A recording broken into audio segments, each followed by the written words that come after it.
আসসালামু আলাইকুম রহমতুল্লাহি বারাকাতুহ। সম্মানিত প্রিয় বন্ধুরা, আমি আপনাদের মাঝে খান কুমিল্লা 42 উপস্থিত হয়ে গেলাম।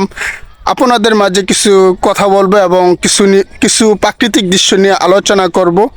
আমার পিছনে যা দেখতে পাচ্ছেন সব হলো কৃষকের মনে ফুটবে হাসি, আনন্দময় সেই কৃষি নিয়ে আপনাদের মাঝে কিছু কথা বলবো।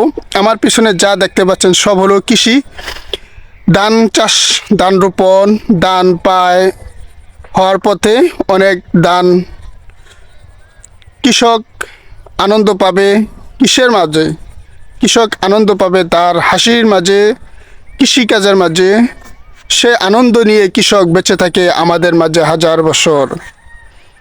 প্রাকৃতিক দৃশ্য হলো আল্লাহ তাআলার একটি নিয়ামত। প্রাকৃতিক দৃশ্যের মাঝে আমরা যখন হারিয়ে যাই আনন্দ পাই, কারণ প্রাকৃতিক দৃশ্য হলো আমাদের আনন্দ দেয়। প্রাকৃতিক দৃশ্যগুলো আল্লাহ সুবহানাহু ওয়া তাআলা অসংখ্য অগণিত নিয়ামত আমরা ভোগ করছি। সেই নিয়ামত যদি আমরা পেয়ে আল্লাহ শুকরিয়া আদায় করি, আল্লাহ সুবহানাহু ওয়া তাআলা আমাদেরকে অসংখ্য নিয়ামত দান করেছেন। সেই অসংখ্য নিয়ামত যদি আমরা ভোগ করি, সেই হিসাবে আল্লাহ তাআলা শুকরিয়া আদায় করলে আল্লাহ সুবহানাহু ওয়া তাআলা আমাদেরকে সেই নিয়ামত আরও বৃদ্ধি করে দেবেন।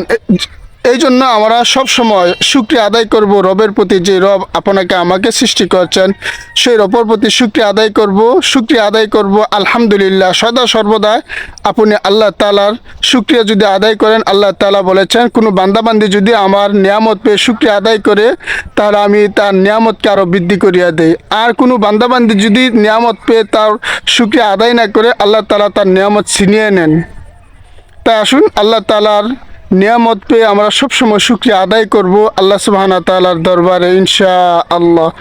আল্লাহ সুবহানাহু ওয়া তাআলা যেন আমাদেরকে সঠিক বুঝ দান করেন, সঠিক জ্ঞান দান করেন, তার সম্পর্কে কিছু বোঝার জন্য এবং কি তাকে পাওয়ার জন্য আল্লাহ সুবহানাহু ওয়া তাআলা যেন আমাদেরকে সে তৌফিক দান করেন। সবাই বলি আমিন।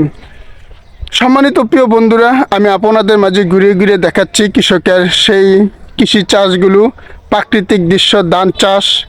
অনেক ধান রোপণ হয়েছে ইনশাআল্লাহ। আল্লাহ তাআলা যদি সুস্থ রাখে, ভালো রাখে, তাহলে কৃষকের মনে অনেক আনন্দ পাবে, অনেক কৃষকের মনে অনেক আনন্দিত হবে। তারা আনন্দিত হয়ে জমি যেভাবে চাষ করেছে, যখন ধান কাটার সময় আসবে, দান পাবে, তখন তারা আনন্দিত আত্মহারা হয়ে আল্লাহ শুকরিয়া আদায় করবে আলহামদুলিল্লাহ।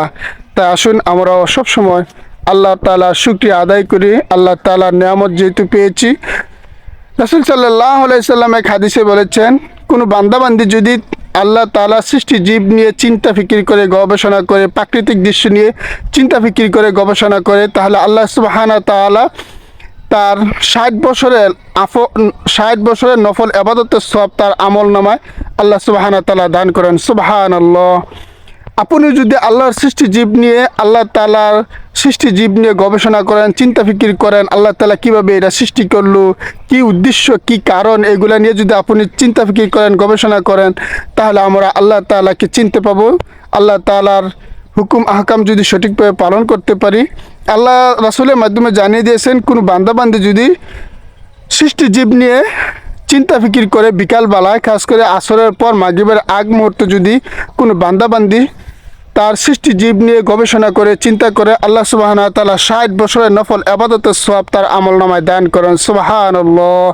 তাই আসুন আমরা বঞ্চিত হব কেন? আমরা বিকালবেলা অবসর সময় আমরা বসে আল্লাহর সৃষ্টি জীব নিয়ে চিন্তা করব, ফিকির করব, কিভাবে আল্লাহ তাআলা এই দান রোপণ করলো, একটা দানের থেকে কিভাবে দান হলো, কিভাবে চারা রোপণ হলো, দান হলো, কিভাবে আল্লাহ তাআলা একটার থেকে অসংখ্য গোছা দান করেছে।